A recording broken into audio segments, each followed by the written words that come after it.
नमस्कार, बहुत बहुत स्वागत करते हैं आपका लेट्स टॉक यूपीएससी सीएससी के हिंदी माध्यम के इस प्लेटफॉर्म पे। और हम हमारा संविधान नाम के टॉपिक पे चर्चा कर रहे थे।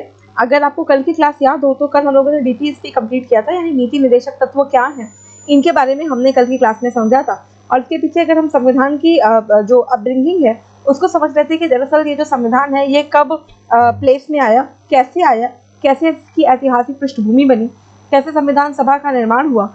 और उसके बाद फिर हमने देखा कि जो सबसे लास्ट में लिखी गई थी प्रस्तावना, उसको सबसे पहले जोड़ा गया, राइट। और फिर हमने मूल अधिकारों की चर्चा की और कल की क्लास में हमने डीपीएसपी के बारे में जो है चर्चा कर ली है। अब आज की क्लास में एक महत्वपूर्ण टॉपिक पे हम और आप बात करते हैं और ये है मौलिक कर्तव्य यानी फंडामेंटल ड्यूटीज, राइट। तो इसके पहले कि हम और आप क्लास की शुरुआत करें, पहले तरह कुछ जरूरी सूचनाएं देख लेते हैं। देखिए ये स्लाइड मेरे बारे में है। अनअकैडमी की बात करें तो हर वर्ष 3 में से जो एक चयन है वो अनअकैडमी के प्लेटफॉर्म से होते आया है। 50% ऑफ है यूपीएससी सीएससी सब्सक्रिप्शन पे और जो प्राइसेस हैं वो 20,625 रुपए से शुरू हो रहे हैं। एनुअल प्राइस हाइक जो है जो एक्सटेंड हो गई है, अब 31 जुलाई तक आप 11:59 PM तक का समय है। और यदि आपने निर्णय कर लिया है कि आपको सीएससी का प्रिपरेशन करना है तो अच्छा होगा कि आप सीमित व्यय में ही अपनी जो तैयारी है इसको करें। और अगर आप इसमें और ज़्यादा बचत करना चाहते हैं तो आप KK-LIFE 31 कोड का यूज़ करें फॉर 5% मोर ऑफ। अभ्यर्थी से अधिकारी तक का सफर की यदि आप इंटरव्यू की चुनौती को भी निर्विघ्न तरीके से पार कर ले जाते हैं तो अनअकैडमी आपको 100% फी रिफंड देगी। आरंभ बैच है IAS 2024 के लिए जो 27 जुलाई से शुरू हो चुकी है और इसके लिए आप KK-LIFE 31 कोड का यूज़ करें। प्रतिज्ञा बैच जो मुखर्जी नगर से लाइव है 10 जुलाई से, और इसमें भी प्रवेश के लिए आप KK-LIFE 31 कोड का यूज़ करें। अगर किसी तरह का फाइनेंशियल बैरियर है तो अनअकैडमी आपको 0% EMI पे तैयारी करने का पूरा अवसर प्रदान कर रही है। जो मंथली मैगजीन थी अब वो हिंदी भाषा में भी उपलब्ध है, तो आप सिंपली इसको डाउनलोड करके हिंदी भाषा में भी अब आप पढ़ सकते हैं। ये ऑफलाइन जो हमारा सेंटर है उसके बारे में आपको इन्फॉर्मेशन दी गई है। 17 जुलाई और 24 जुलाई से यहाँ पे जो बैच है वो शुरू हो चुके हैं। अब जरा बात करते हैं मौलिक कर्तव्य की। तो अगर इनिशियल टाइम में देखें, यानी जब आपका संविधान बना था तो दरअसल मौलिक कर्तव्यों की कोई भी चर्चा की नहीं गई थी, यानी मौलिक कर्तव्य को बाद में जो है हमारी कॉन्स्टिट्यूशन में जोड़ा गया। अब खास बात यह है कि अगर आप विश्व के अन्य देश देखें, अन्य लोकतांत्रिक देश देखें, तो आपको शायद ही कहीं पे मौलिक कर्तव्य देखने को मिलेगा। यानी मैक्सिमम कंट्रीज में मौलिक कर्तव्य जैसा नहीं है। हाँ, मौलिक अधिकार जरूर है, जैसे हमने अमेरिका से फंडामेंटल राइट लिया था, बट मौलिक कर्तव्य जैसा देखने को नहीं मिलता है। ज़्यादातर जो ये कर्तव्य वाली चीज़ें हैं वो कम्युनिस्ट कंट्रीज जो है बेसिकली फॉलो करती हैं। तो अगर समअप करें तो बेसिकली जो USSR यानी सोवियत संघ था, सोवियत संघ में दरअसल मौलिक कर्तव्य थे और वहीं से मौलिक कर्तव्यों को भारत में लाया गया। कब लाया गया? तो 1976 में, आपके सामने देखो, 1976 में 42वां संविधान संशोधन किया गया था। इंदिरा गांधी का समय था और इंदिरा गांधी जब प्रधानमंत्री रहती तो 1976 में जब 42वां संविधान संशोधन हुआ, जिसको हम मिनी कॉन्स्टिट्यूशन भी जानते हैं, तो वहाँ पे एक समिति बनाई गई जिनका नाम था स्वर्ण सिंह समिति। तो स्वर्ण सिंह समिति ने अपने रिकमेंडेशन में मौलिक कर्तव्यों की सिफारिश की और इसके बाद हमारे कॉन्स्टिट्यूशन ऑफ इंडिया में अमेंडमेंट करके भाग 4A जोड़ा गया। और भाग 4A जोड़ने से हमारे संविधान में जो है प्रस्तावना, उसके बाद मौलिक अधिकार, फिर उसके बाद में डीपीएसपी और डीपीएसपी के बाद भाग 4A से 51A आर्टिकल जोड़ा गया और इस 51A आर्टिकल में कुल 10 मौलिक कर्तव्यों को शामिल किया गया है। फिर से हाल में संशोधन हुआ 2002 में फिर से संशोधन करके अब हमारे कुल मौलिक कर्तव्यों की संख्या 11 हो चुकी है। तो बेसिकली मौलिक कर्तव्य इनिशियली कॉन्स्टिट्यूशन ऑफ इंडिया में नहीं थे, बाद में इसको स्वर्ण सिंह समिति की अनुशंसा पे 1976 में 42वें संविधान संशोधन के द्वारा, आप नीचे देखें, भाग 4A और अनुच्छेद 15A को मौलिक कर्तव्यों से जोड़ा गया। अब दरअसल इसमें जब आप पढ़ेंगे, मतलब इनिशियल लाइन पढ़ते हैं भाग 4A की, तो लिखा है मौलिक कर्तव्य नागरिकों के लिए इसको लागू किया गया है। तो यहाँ पे जो गौर करने वाली बात ये है कि ये जो पूरे के पूरे कर्तव्य हैं ये इंडियन सिटीजन पे लागू होते हैं, ना कि पीपल पे। इसका मतलब ये हुआ कि अगर कोई बाहरी व्यक्ति या कोई पर्यटक बनके या किसी भी रूप में भारत में आता है तो उस पे ये सारे के सारे जो कर्तव्य हैं वो लागू नहीं होते हैं। यानी ये जो कर्तव्य हैं, ये जो ड्यूटीज़ हैं, ये एक्सक्लूसिवली प्रैक्टिस करने हैं आपके सिटीजन ऑफ इंडिया को, ना कि बाहर से आए हुए किसी व्यक्ति को, क्योंकि अनुच्छेद में एक्सप्लिसिटली मेंशन है आपका जो वर्ड वो है सिटीजन यानी नागरिक। तो ये सारे के सारे कर्तव्य आपके नागरिकों को फॉलो करने हैं। अब अगर अभी हम आपसे मौलिक कर्तव्यों के बारे में चर्चा करेंगे, तो आप देखेंगे कि जो भी मौलिक कर्तव्य संविधान में जोड़े गए हैं, वो दरअसल दो भागों में दिखाई देते हैं, या तो कुछ नैतिक कर्तव्य हैं और कुछ नागरिक कर्तव्य हैं। अब नैतिक कर्तव्य का मतलब है कि जो आपके ऊपर मोरल रिस्पॉन्सिबिलिटी डाली गई है, जैसे संविधान का सम्मान करिए, राष्ट्रीय ध्वज का सम्मान करिए, राष्ट्रगान का सम्मान करिए। तो ये जो आपके जो ये सारी चीजें हैं, वो कहीं ना कहीं नागरिकों के, या इसको नागरिक कर्तव्य कहेंगे। वहीं अगर देखें तो स्वतंत्रता संग्राम के महान लक्ष्यों को आदर करिए। तो ये सारा जो भी इस तरह के जो कर्तव्य होते हैं, इनको हम नैतिक कर्तव्यों की श्रेणी में रखते हैं। तो जैसे हम लोगों ने कल की क्लास में देखा था कि डीपीएसपी में अलग अलग विचारधाराएं इंक्लूड की गई थी ना, जैसे गांधीवादी, समाजवादी, उदारवादी। वैसे ही यदि आप मौलिक कर्तव्यों की भी चर्चा करेंगे, तो मौलिक कर्तव्य भी आपके दो श्रेणियों में डिवाइडेड दिखाई देते हैं। एक होता है आपका नैतिक कर्तव्य और दूसरा होता है आपका नागरिक कर्तव्य, मतलब one which is based totally on the principle of morality and other one is based on the civil principles or the citizen principles, right? तो जरा पहले कुछ मौलिक अधिकारों को हम लोग देख लें कि क्या क्या चीजें हैं। इसके बारे में देखिए, स्वर्ण सिंह समिति ने 1976 में क्या क्या सिफारिशें की थी। इन्होंने बोला था संविधान में मौलिक कर्तव्यों पर एक अध्याय शामिल करना चाहिए। देखिए, अगर बेसिक आइडिया देखें तो ऐसे समझिए कि मान लो मेरे पास बहुत सारे अधिकार आ जाएं, ठीक है। बहुत सारे अधिकार मतलब ऐसा समझो कि कोई पर्सन है, उसकी शादी कर दी गई, शादी करके वो पर्सन, मतलब कोई लड़की है, वो शादी करके अपने ससुराल जाए, उसको खूब सारे अधिकार दे दिए जाएं कि तुम जैसा चाहो वैसा चलाओ और जैसे मन आए वैसे करो, मन हो तो खाना बनाओ, नहीं मन हो नहीं करो, तुम्हें मन करना है जॉब करो, नहीं करना है नहीं करो, मतलब खूब सारे अधिकार दे दिए जाएं। मतलब हर व्यक्ति के जीवन पर फैसला लेने का अधिकार सपोज करो उस पर्सन का हो। अब उसके पास कोई कर्तव्य ना हो तो वो क्या करेंगे, अपने अधिकारों के लिए हो सकता है वो जो लेडी है वो निरंकुश हो जाए, ठीक है। अधिकार है और उनको उनकी रिस्पॉन्सिबिलिटी या उनकी आंसरेबिलिटी किसी की तरफ है ही नहीं, तो वो क्या हो सकती है, निरंकुश हो सकती है। कहा जाता है power corrupts and absolute power corrupts absolutely, ठीक है। तो इस वजह से क्या होगा, ये तो आपको बिल्कुल निरंकुश हो जाएंगे, power corrupts and absolute power corrupts absolutely.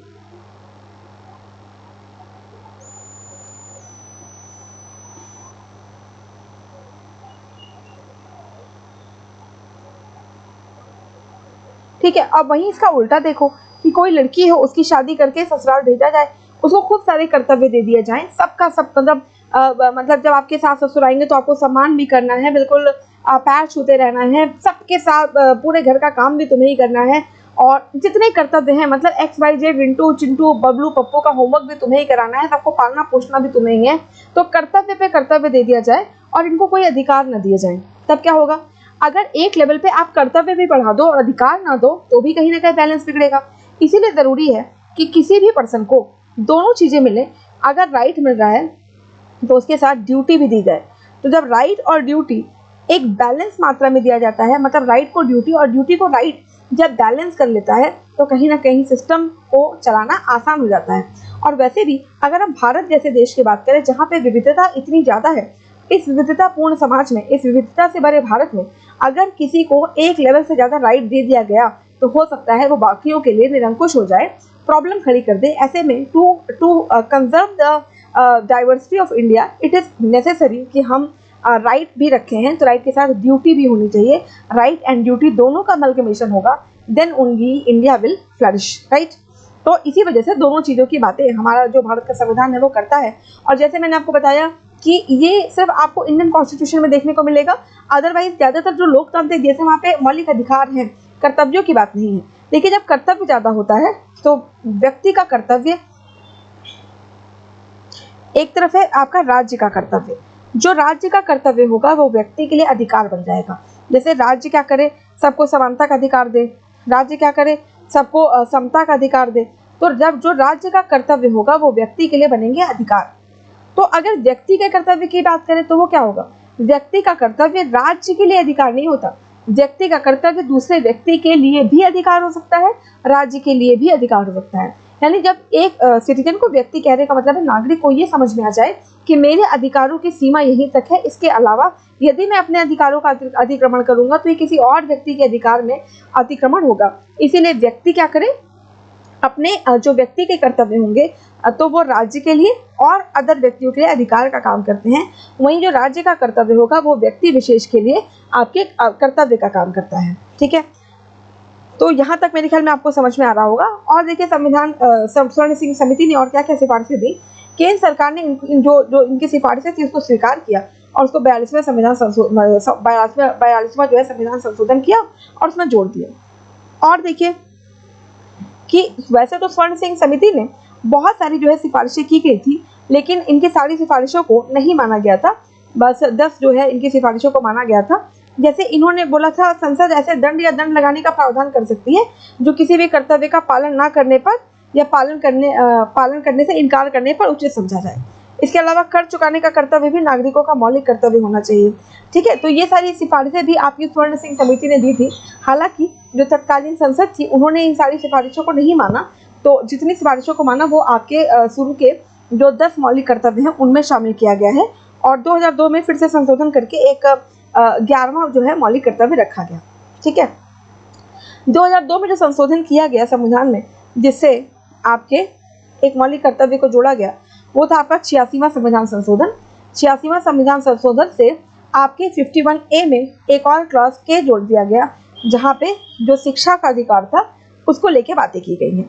अब जरा ये है क्या, इसके पहले जरा आप पहले कर्तव्यों की सूची देखिए तो आप ज़्यादा अच्छे से समझ पाएंगे, क्योंकि इसके द्वारा हमारे जो आर्टिकल 51 था, आर्टिकल 51 में संशोधन करके 51A जोड़ा गया और जितने भी कर्तव्य हैं वो सब 51A clause A, 51A clause B, ठीक है, इस तरीके से सारे कर्तव्य लिखे हुए हैं।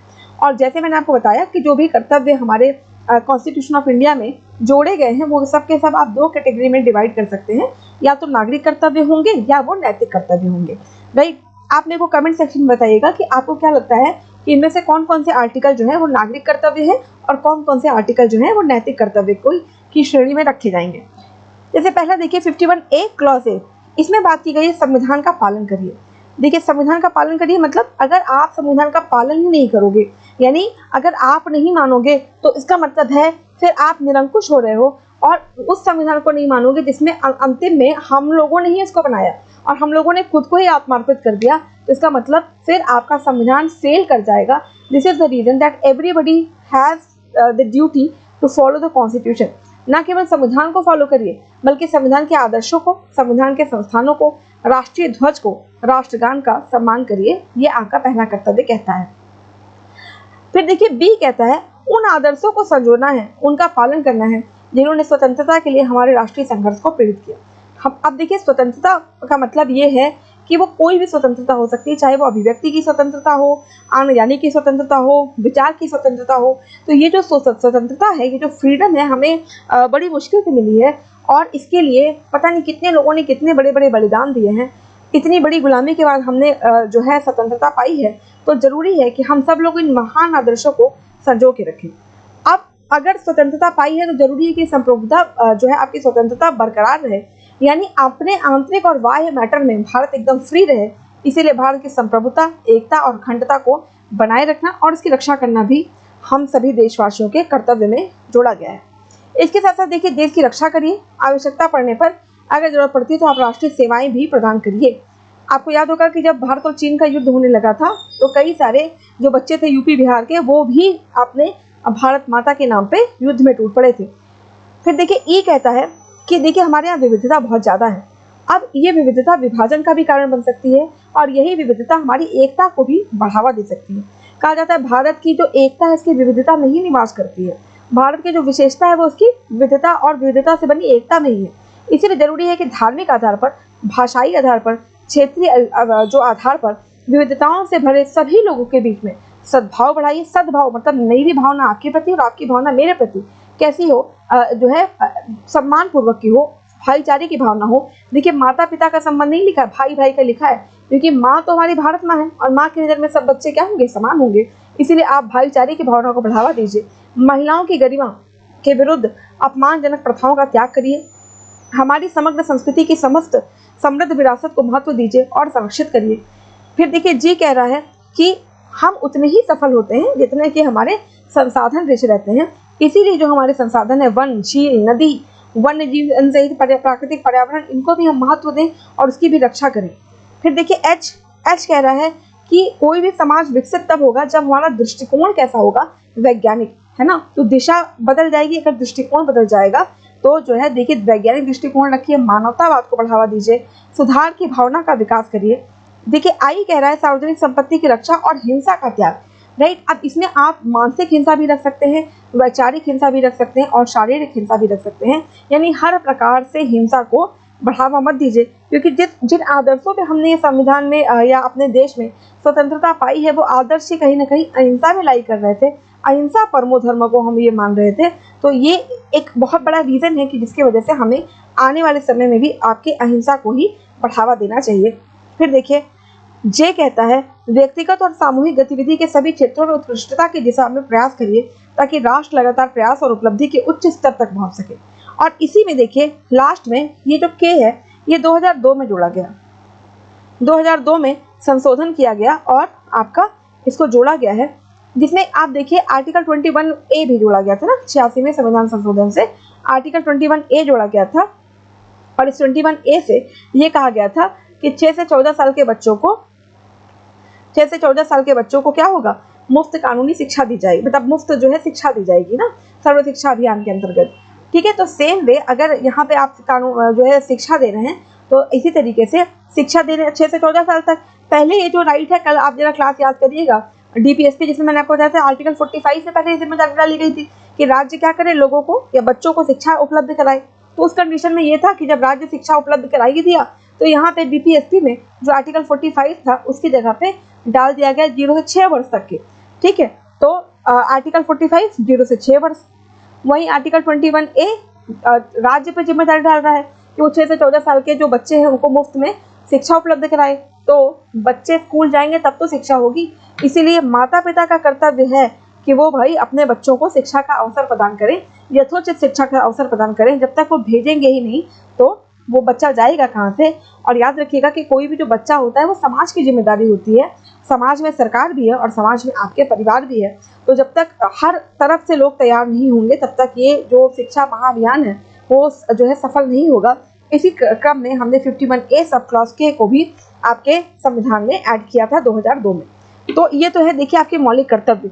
अब देखिए मौलिक कर्तव्यों के का महत्व देखते हैं।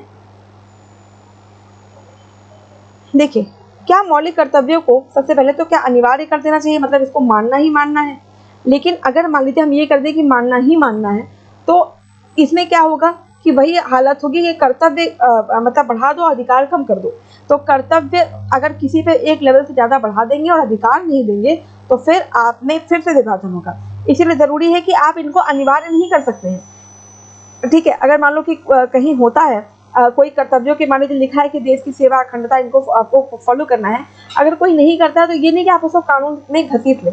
हाँ, ये ज़रूर है, जैसे झंडे का सम्मान करना चाहिए, तो झंडे के सम्मान के लिए अगर कोई अलग से कानून बना दिया जाए, ठीक है, अलग से कानून बना दिया जाए और कोई व्यक्ति अगर उसका उल्लंघन करता है, उसके अगेंस्ट जाता है, तो जो बिल्कुल फिर आप जो है क्या कर सकते हैं, फिर आप उनके खिलाफ एक्शन ले सकते हैं। बट जो चीज़ एक्सप्लिसिटली आपके मौलिक कर्तव्यों में लिखी है, उसके लिए आप किसी को भी अनिवार्य रूप से जिम्मेदार नहीं ठहरा सकते हैं। ठीक है, या आप उसको अदालत में नहीं घसीट सकते हैं। ठीक है, तो ये तो इसका दायरा है।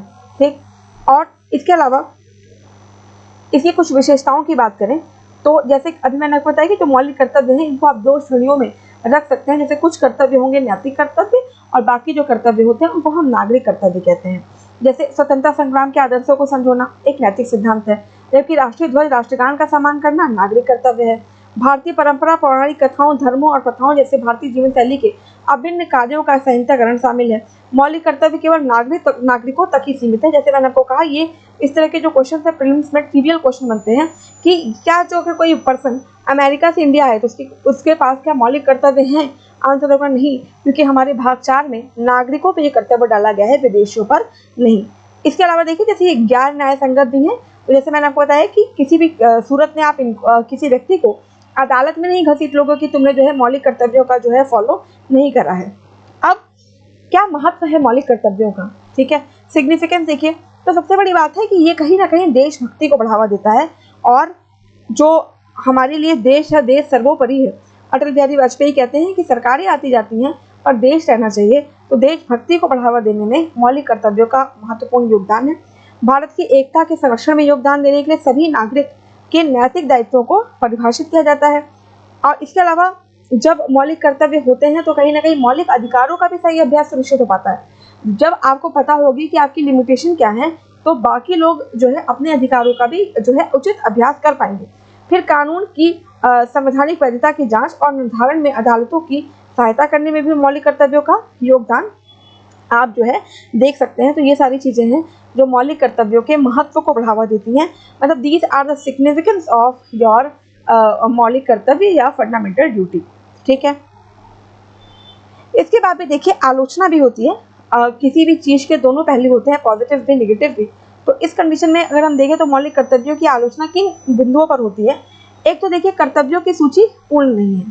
ठीक है, कहा जाता है इसमें कुछ और कर्तव्य भी डालने चाहिए जो एक नागरिक से अपेक्षा है। देखिए सबसे बड़ा किसी नागरिक का योगदान क्या है, वो है लोकतंत्र। लोकतंत्र की मजबूती करना हम सभी नागरिकों का कर्तव्य है। इसीलिए ज़रूरी है कि वोट डालने का अधिकार भी कहीं ना कहीं मौलिक कर्तव्य में जोड़ा जाना चाहिए। देश की प्रगति के लिए ज़रूरी है कि सरकार के पास यथोचित धन हो।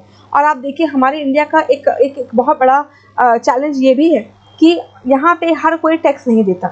बहुत सारे लोग तो टैक्स के दायरे में ही नहीं आते, और जो लोग आते हैं या तो इनके ऊपर बहुत ज़्यादा हैवी टैक्स है तो वो जो है टैक्स की चोरी कर ले जाते हैं। बहुत सारे लोग करों की चोरी करते हैं। तो करों का जब पैसा ही सरकार के पास नहीं जाएगा तो जो है विकास करेगी कहाँ से।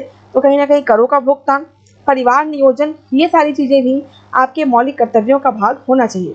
इसके अलावा देखिए जो कर्तव्य की भाषा है ना, कहीं कहीं अस्पष्ट है और आम आदमी के समझने के लिए थोड़ी सी कठिन है। और अभी भारत में लिटरेसी का, समझ का वो स्तर नहीं है जहाँ पे हर नागरिक हर बात को अच्छे से समझ सके। जैसे महान आदर्श मतलब क्या इसको डिफाइन किया गया कॉन्स्टिट्यूशन में? नहीं। यहाँ पे लिखा सामाजिक संस्कृति। तो सामाजिक संस्कृति से दरअसल संविधान निर्माता क्या कहना चाहते हैं या आपका संविधान क्या बताना चाहता है, इसको ठीक से बताया नहीं गया है। वैज्ञानिक स्वभाव, ये क्या है? वैज्ञानिक स्वभाव से आप क्या समझाना चाहते हैं नागरिकों को? ये सारे जो शब्द हैं वो सही से मेंशन नहीं है। ज्ञान न्याय संगत के कारण आलोचकों द्वारा उन्हें नैतिक उपदेशों की संहिता के रूप में वर्णित किया गया है। अतिशयोक्तिपूर्ण है क्योंकि संविधान में मौलिक रूप से शामिल कर्तव्यों का पालन लोगों द्वारा किया जाएगा, भले ही उन्हें संविधान में आप शामिल करें या नहीं करें। मतलब अगर आपसे कोई कहेगा तब आप देशभक्ति करोगे क्या?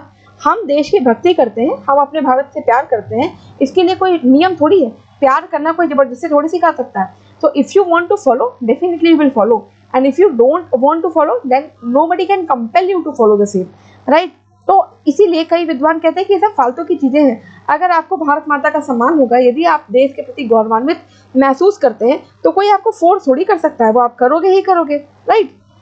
तो यहाँ तक जो है मौलिक कर्तव्यों की चर्चा हम लोगों ने की। अभी तक देखिए हम लोगों ने आपका जो कॉन्स्टिट्यूशन कैसे बना, मतलब एक्ट वगैरह कैसे कैसे आए, कौन कौन से एक्ट आए, ब्रिटिश लीगेसी से हमने क्या क्या सीखा, वो हमने क्लास में कवर कर लिया है। फिर हमने आपके साथ ये भी कवर किया कि जो है कॉन्स्टिट्यूएंट असेंबली का गठन किस प्रकार से हुआ। फिर हमने देखा कि कॉन्स्टिट्यूएंट असेंबली ने अपना काम किस तरीके से किया। फिर प्रस्तावना के बारे में समझा था, मौलिक अधिकारों की विस्तृत चर्चा की थी। फिर कल की क्लास में हमने डीपीएसपी को समझा था, कुछ आपसे प्रीलिम्स के क्वेश्चन भी डिस्कस कर लिए हैं। आज की क्लास में हमने मौलिक कर्तव्यों को जो है यहाँ पे समझ किया। अब एक जो है आपका इम्पॉर्टेंट जो है टॉपिक बच रहा है, वो है बेसिक स्ट्रक्चर का, है ना, कि जो है बेसिक स्ट्रक्चर क्या है, मूल ढांचा क्या है।